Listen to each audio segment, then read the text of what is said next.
मेरे आका सल्लल्लाहु तआला अलैहि वसल्लम के पास एक सहाबी हजरत ज़ैद बिन अरकम आए और पूछा, ये कुर्बानी क्या है मेरे आका?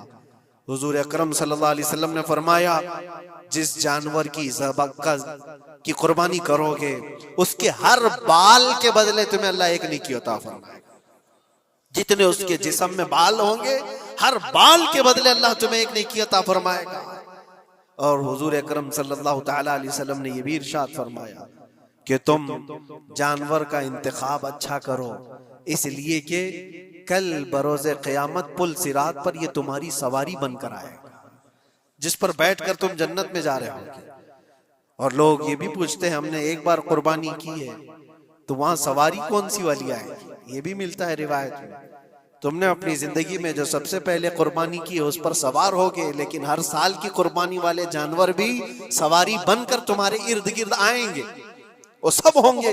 तुम इंतखाब करो जिस पर सवार होना चाहो। इसीलिए कुर्बानी में ऐब वाले जानवर की कुर्बानी जायज नहीं। लंगड़ा हो, लूला हो, कान कटा हुआ हो, क्यों जायज नहीं है? दुनिया तो ये समझती है कटने वाला जानवर वो होना चाहिए जो रिजेक्टेड हो, जिसको काटा जा रहा है वो दुनिया में काम के लायक ना हो, उसको काटना चाहिए। दुनिया का ये कॉन्सेप्ट है, दुनिया का तस्वुर ये है। लेकिन नहीं, अगर कोई अपने इस्तेमाल के लिए काट रहा होता तो मैं कहता हाँ रिजेक्टेड माल काट लो, लेकिन ज़बाह जो हम करते हैं कुर्बानी में वो अपने लिए नहीं, वो रब्बे जुल जलाल के लिए है। इसीलिए बंदा ये देखे मैं अपने रब की हुजूर क्या पेश कर रहा हूं। तुम अगर कोई हदिया तोहफा खरीदने जाते हो अपने किसी इज्जतदार शख्स के लिए, तो इंतखाब सोच समझ करके करते हो कि जिसको मैं देने जा रहा हूं ये कितना वैल्यू वाला होना चाहिए, कितना इज्जत वाला होना चाहिए, और जो रब ताला की बारगाह में पेश कर रहे हो उसका भी आप ख्याल रखो। इसलिए लोग काम चलाने की बातें तो बहुत करते हैं। कुर्बानी के मुतालिक कुछ बातें हैं जो मुझे आज अर्ज करनी थी, इसलिए मैंने आज इस मौजू पर आपसे खिताब किया। बहुत सारे लोग तरह तरह के अफवाहें भी फैलाते हैं। ये तो उन गैर मुस्लिमों के एतराज़ात का मैंने जवाब दिया। दुनिया भर में हमारे ऊपर इल्जाम कि ये लाखों जानवरों को ऐसी ज़बह कर देते, काट देते हैं। लेकिन मेरे अजीजों, यही वो दुनिया है जो एक तरफ तो जानवरों की हिमायत और मोहब्बत की बात करती है, और दूसरी तरफ इनके बड़े बड़े मल्टीनेशनल कंपनियां जानवरों को बेदरिग ज़बह करते हैं, कत्ल कर रहे हैं, खाने में भी इस्तेमाल कर रहे हैं। और सिर्फ इतना ही नहीं, सारे जानवरों की खालें, लेदर की बैग, लेदर के जूते, लेदर के बेल्ट, लेदर की टोपियां, लेदर के जैकेट सब बना करके दुनिया पहन रही है, और कीमती चीजों में उसको शुमार किया जाता है। इनसे कोई सवाल नहीं करता कि ये सब चीजें कहां से तुम लाए, ये सब चीजें तुम कहां से लाए? क्या बगैर किसी जानवर के ज़बह किए हुए उसकी खाल का इस्तेमाल करते हो? लेदर का इस्तेमाल तो सारी दुनिया बड़े फख्र से कर रही है, हत्ता कि घरों के इस्तेमाल करने वाले सोफे और कुर्सियों पर तक इस्तेमाल है, अपनी बैठने वाली गाड़ियों में कार की सीट पर तक इस्तेमाल है। तुम्हारे पहनने वाले जूते, तुम्हारे पहनने वाले बेल्ट, तुम्हारे पहनने वाले जैकेट, सब जगह तुम्हारा इस्तेमाल है। और सिर्फ मैं ये नहीं कह रहा कि दुनिया में सिर्फ मुसलमान इस्तेमाल करते हैं, सारी दुनिया लेदर का इस्तेमाल करती है। ये लेदर कहां से आता है?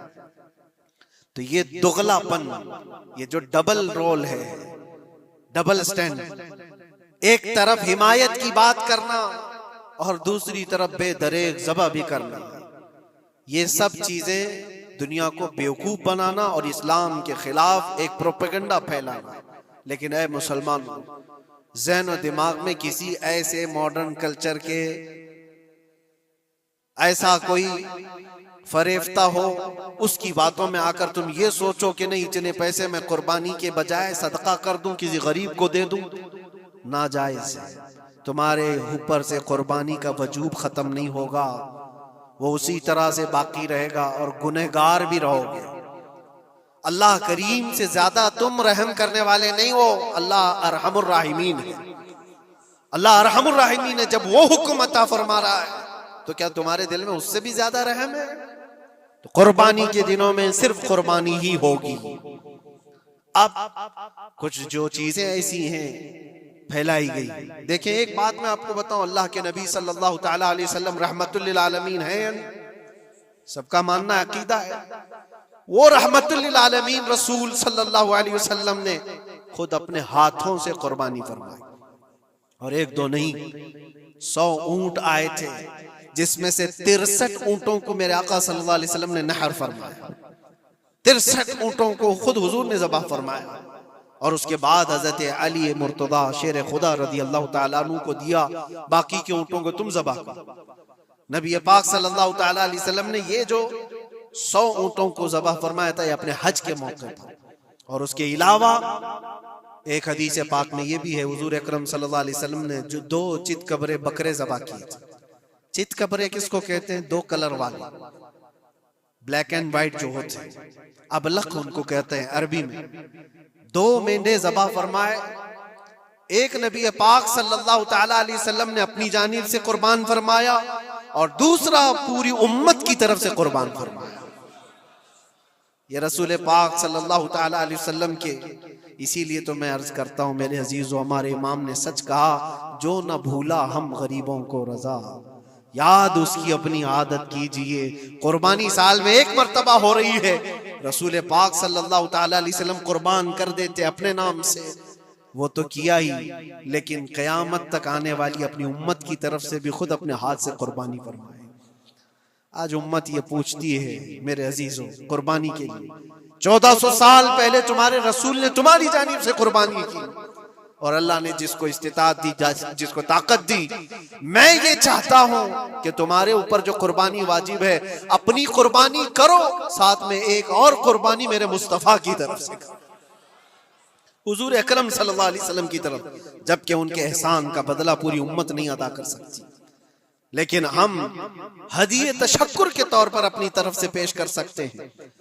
और कुछ लोगों ने ये समझ रखा है, एक बकरा लेकर के आते हैं, पूरे घर वालों की तरफ से कुर्बानी, एक बकरा पूरे घर वालों की तरफ से कुर्बानी। मेरे अजीजों, बकरा एक आदमी की तरफ से ही कुर्बान होगा जो माली के निसाब है। घर में अगर 4 लोग माली के निसाब है तो चारों पर कुर्बानी है, शोहर पर भी, बीवी पर भी, बेटे पर भी, जो जो माली के निसाब है। माली के निसाब का मतलब क्या है आप जानते हैं? जिसके पास 52.5 तोला चांदी या 7.5 तोला सोना या उसके बराबर की कीमत हो, दोनों में से किसी एक के बराबर की कीमत हो। इस जमाने में आप कैलकुलेट कर लो 52.5 तोला चांदी की कीमत क्या हो सकती है। उतनी अगर तुम्हारे पास रकम है, उतनी मालियत है तुम्हारे पास, तो तुम मालिक के निसाब हो और तुम्हारे ऊपर कुर्बानी वाजिब है। कुर्बानी तुम्हारे ऊपर वाजिब है, और कुर्बानी वाजिब होने के लिए साल भर पैसे होना जरूरी नहीं, कुर्बानी के दिनों में अगर वो मालिक के निसाब हुआ तब भी उस पर वाजिब है।